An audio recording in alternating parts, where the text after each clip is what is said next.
InsyaAllah kita akan mengkaji ma'rifatullah, ma'rifat, mengenal Allah subhanahu wa ta'ala. Oleh karenanya, mari kita bacakan surah Al-Fatihah. Semoga Allah meridhai majlis ini, meridhai kehadiran kita semua, dan membimbing lisan dan qalbu kami untuk berkalam-kalam tentang namanya, dan membuka semua hati dan pikiran kita menerima ma'rifatnya. Ala hazin niyya wa likulli niyatin salihah ila hadrati sayyidina Muhammad sallallahu alaihi wasallam wa ila sadatina al-awliya as-salihin wal ulama al-amilin. Al-Fatiha. A'udzu billahi minasyaitonir rajim.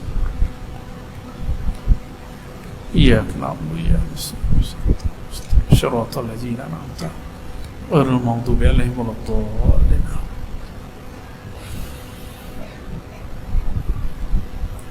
Sedari kecil kita sudah sering mendengarkan kalam awwaluddin ma'rifatullah. Awal agama mengenali Allah.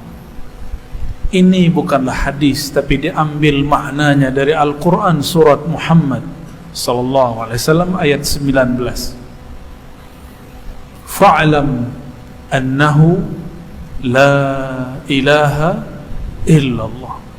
Fa'lam, maka ilmuilah, maka berilmulah engkau, maka mengenallah engkau bahwasannya la ilaha illallah. Inilah dalil asal, dalil pokok, dalil utama yang menjadi kenapa muncul ibarat kalimat awwaluddin ma'rifatullah. Maka kita perlu meluruskan kepada beberapa tuan-tuan guru yang mengatakan awaluddin ma'rifatullah adalah hadis. Mohon maaf, ini bukanlah hadis. Ini pemahaman ulama terhadap Al-Quran.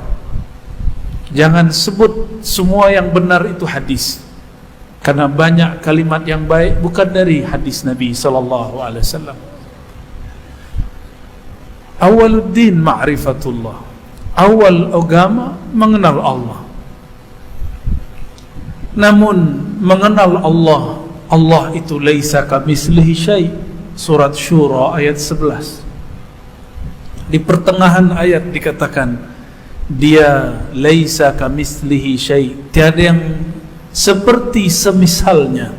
Kamitslihi, ka seperti, mislihi semisalnya, syai' sesuatu pun. Banyaklah tafsir mengenai ini. Intinya sederhana, Allah tidak dapat dicapai dengan akal fikiran, karena akal fikiran hanya mampu membahas, memikirkan sesuatu yang pernah dilihatnya, sedangkan akal ini tidak pernah melihat Allah subhanahu wa ta'ala. Siapakah yang pernah melihat Allah? Itulah yang dulu Allah ambil perjanjiannya, mitsaqnya, yang kita sering dengar, alastu bi rabbikum qalu bala syahidna. Allah berkalam kepada semua arwah, semua ruh, semua kita ini. Ada yang ingat? Ada yang terkenang? Hatta saya pun tidak ingat. Tapi apa tanda-tandanya kita boleh ingat?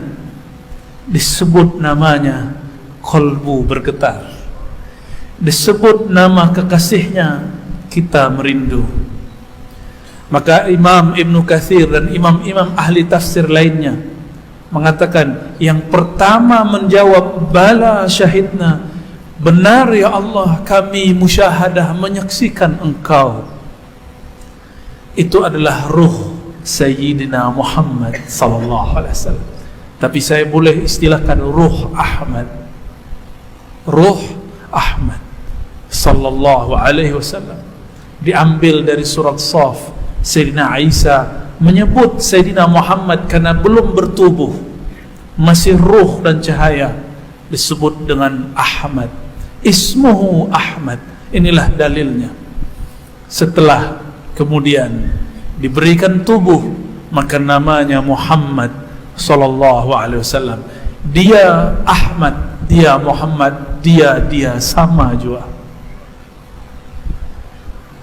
Maka orang yang mentakzimkan Muhammad bin Abdullah, dia telah mentakzimkan, menghormati Ahmad Ruhullah. Ahmad dan Ahad pun berdekatan. Perbezaannya cuma satu huruf, mim. Ahad dan Ahmad. Maka sedekat apakah dia Ahmad dengan Ahad?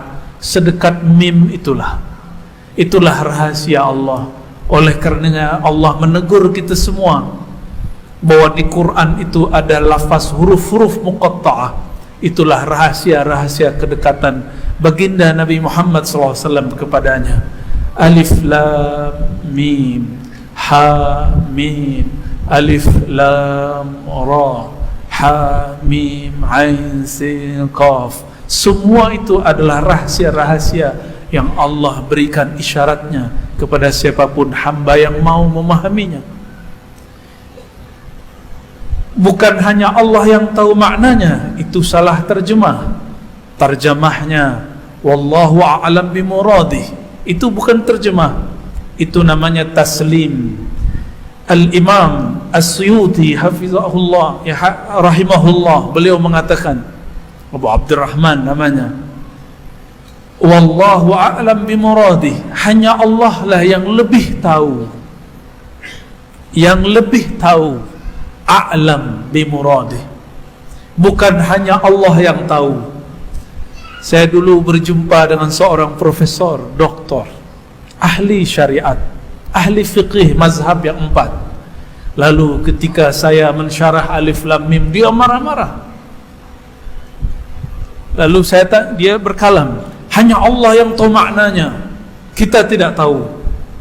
Saya tanya balik, tuan profesor, hal qara'ta tafsir Ibn Kathir? Apakah engkau membaca tafsir Ibn Kathir? Tidak usah tafsir yang aneh-aneh, yang gharib-gharib, seperti tafsir Al-Imam As-Sulami. Tidak usah. Haqaiqut tafsir terlalu berat, tafsir Qushairi terlalu berat, Ruhul Ma'ani, Ruhul Bayan terlalu berat. Baca tafsir yang paling ringan, tafsir Al-Quranil Azim.